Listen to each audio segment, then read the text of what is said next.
사실 그 자체로 얼마나 좋아요.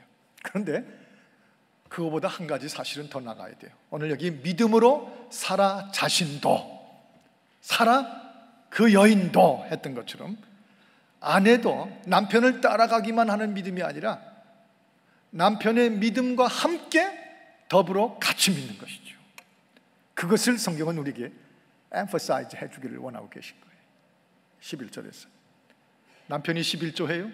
마지못해 따라하는 아내가 아니라 남편의 11조 할 때 그것을 아내가 같이 기쁨으로 삼아서 그 11조를 함으로 나와 우리 후손들에게 임하실 하나님의 영광과 축복을 같이 믿으면서 수표책을 끊어낼 수 있는 분들, 남편이 11조 수표 쓰라고 그러면 너무 싫어가지고 찍찍 찢어내는 분보다 기뻐가지고 그걸 찢어서 하나님 앞에 뜯어서 하나님 앞에 기쁨으로 드릴 수 있는, 남편이 장로 안수 받으면 남편 받았으니까 난 그저 장로의 부인으로 살면 되지가 아니라 남편이 장로 안수 받은 것이 곧 자신도 실질적으로 장로처럼 귀한 모범이 되도록 주신 줄을 믿고 함께 생각하며 받는 그 아내, 적극적으로 나 자신도 마지못해가 아니라 가정에서 예배 한 번을 드려도 남편이 하자고 하니까 마지못해 따라가는 아내, 그 아내가 아니라 여기 사라 자신도 한 말씀처럼 더 자식들을 불러 모으고 오히려 자식들을 잘 설득해서 가정 예배 드릴 수 있도록 만드는 그 사라 자신, 아내 자신, 그 말입니다. 네. 우리 아내들의 신앙에서 남편만 따라가 주면 되지가 아니라 마지못해서가 아니라 오히려 부부가 함께 믿음으로 by faith 먼저 그것을 우리에게 보여주세요. 오늘 이 구절이 베델의 여인들에게 새로운 하나의 활력과 그 챌린지가 되기를 바랍니다. 또 한 가지는 이 부부 중에 한쪽이 믿음이 흔들렸어요. 그럴 때 부부가 함께 믿음대로 사는 것이 얼마나 중요한지를 보여줍니다. 이제 창세기 18장에 보면 하나님의 천사들이 아브라함 집에 와서 대접을 받고 그 다음 장면에 하나님께서 아브라함에게 또 한 번 이미 주셨던 약속을 또 되풀이 하십니다. 내가 분명히 내가 너하고 언약을 맺은 대로 내가 자식을 낳을 것이요 아들을 낳을 것이요 큰 민족을 이룰 것이요 내가 그 민족을 온 땅에 퍼뜨리고 번영케 하리라고 말씀하셨어요. 근데 그 얘기를 장막 뒤에서 듣고 있던 사라가 웃은 거예요. 여자들이 웃을 때와 안 웃을 때를 잘 가려서 하기를 바랍니다. 왜냐하면 하나님이 다 보고 들으시더라고요. 그래서 뭐라고 그러냐면 하나님께서 이제 아브라함은 안 웃었어요. 그런데 사라가 웃었어요. 그랬더니 하나님께서 아브라함 보고 네 와이프가 웃었다 그랬어요. 그런 얘기가 있나 궁금하시면 나중에 찾아 읽어보시면 알아요. 웃었다 그랬더니 사라가 아니요 저 안 웃었는데요. 그랬더니 하나님께서 네가 웃는 걸 내가 봤다. 하나님과 여인 사이에 웃었다 안 웃었다 공방전이 벌어졌습니다. 왜 웃었겠어요? 하도 믿음으로 잉태할 줄을 믿고 여인인 자신인데도 이미 경수가 끊어지고 잉태할 여건이 다 끝난 줄 알면서도 여인의 실질 감각에도 불구하고 믿었는데 그게 자식이 안 생기는 거예요. 믿었는데 계속 없는 것입니다. 그랬더니 여인들이 또 흔들리잖아요. 잘. 그래서 의심이 왔고 또 확인하시는 그 하나님의 음성을 듣고 또 웃음이 났던 거죠.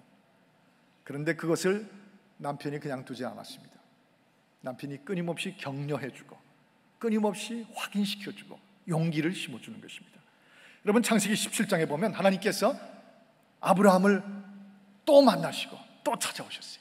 깊은 교제를 하셨어요. 그리고 아브라함하고 인격적으로 만나시면서 반드시 너와 사라 사이에 아들을 낳을 것이라고 다시 한번 컨퍼메이션을 하셨습니다. 심지어 어떤 확인까지 컨퍼메이션을 하셨냐면 아브라함의 이름을 여러분이 잘 아시는 대로 아브라함이었는데 아브라함이라고는 복수형으로 바꾸셔서 You will be the father of all nations. You will be the father of many descendants. 수많은 자손들의 아버지가 될 것이라고 이름부터 바꿔놔 주셨거든요. 그 믿음을 받은 아브라함이, 그 하나님의 확인을 받은 아브라함이 자기 아내, 의심이 들어 웃기만 하는 이 아내에게 자꾸 권고하고 격려해주고 함께 믿어야 된다고 감싸 안아주고 흔들리지 않게 해준 것이죠. 여러분 부부가 성격이 다르고 은사가 다 달라도 중요한 건 다른 대로 각자 따로따로 알아서 믿자. 당신은 성격이 그러니까 그렇게 믿고 나는 성격이 이러니까 더 열심히 믿고 그렇게 That's your business 하지 말라는 것입니다. 믿음에 있어서만은 하나님께서 가정에, 부부를 통해서 가정에 임하실 때 믿음에 있어서만은 함께 같이 믿어야 되는 거예요. 그 점을 이 아브라함 부부를 통해서 굉장히 강조하시는 것이에요. 제가 아는 한 부부는 남편께서는 뭘 갑자기 이렇게 figure out, 뭘 딱 분간을 잘 못하세요. 그래서 이분이 미국에 수십 년 전에 처음 이민 오셨을 때 쥐가 아마 들었던 아파트에 있나 봐요.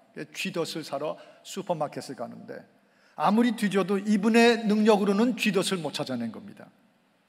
그래서 할 수 없이 종업원을 붙잡고 유명한 영어로 이렇게 얘기를 했어요. 붙잡고서는 그 종업원 보는 앞에서 발을 쾅쾅 치면서 찍찍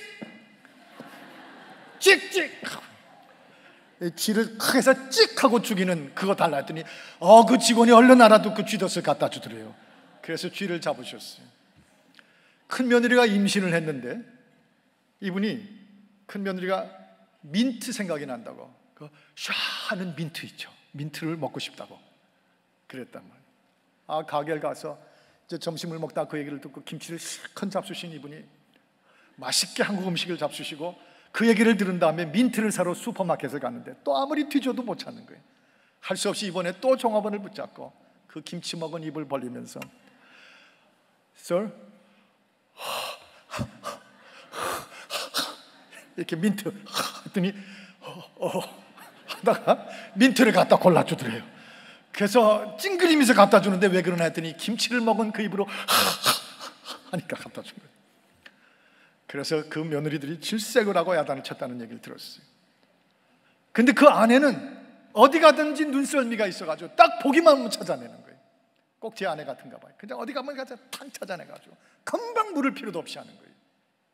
어떻게 그렇게 잘하냐면 제 큰 누님 부부가 돼서 잘 알아요. 예. 그런데 그 부부가 그렇게 서로 다르신데 그 남편은 목사님이셔서 아침에 장례식을 인도하시고 오후 2시에 그 다음에 또 그날 같은 날 오후 2시엔 결혼식을 인도하시는데 그 결혼식에 축도하시다가 이 모든 조객들 위에 그러고 하셔가지고 난리가 나셨댔어요. 그걸 바로잡아주는 제 누님 사모님 그렇게 평생을 사셨는데 얼마나 한 가지에서는 일치하도록 합쳤는지 믿음에 있어서는 똑같았어요. 말씀대로 믿었어요. 말씀대로 이루어짐을 의심하지 않았어요. 한쪽에서 웃으면 한쪽에서 꼭 막아주고 더 강력하게 건설해 줬어요. 그래서 그 집 가족들을 보면 그 딸 부부가 정말 중동 지역에 훌륭한 선교사로 들어가 뛰고 있고 그 맏아들이 장로가 되고 온 가족 그 사남매가 얼마나 잘 퍼져나가는지 믿음으로 하나님과의 깊은 만남이 남편에게 있으면 그 만남을 아내에게까지 들어다 줘야 되는 것이죠. 아내가 웃고 흔들리면